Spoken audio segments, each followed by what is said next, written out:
വചനവയലൊരുക്കുന്ന ക്രൂശിതൻ്റെ പാത 46-ാം ദിനം പെസഹ വ്യാഴം.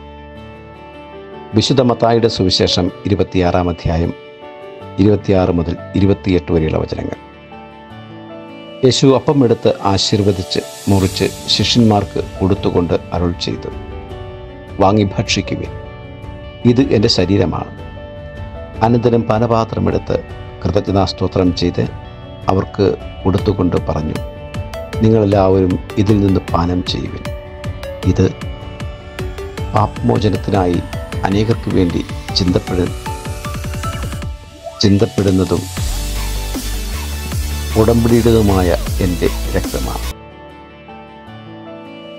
പരിശുദ്ധ പരമ ദിവ്യകാരുണ്യമേ, അങ്ങേ ഞങ്ങൾ ആരാധിക്കുന്നു.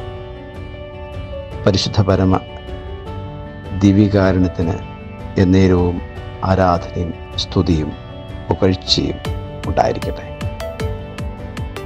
എന്നും കൂടെ വസിക്കുന്ന ദിവ്യ സാന്നിധ്യമായ ദിവ്യകാരുണ്യം,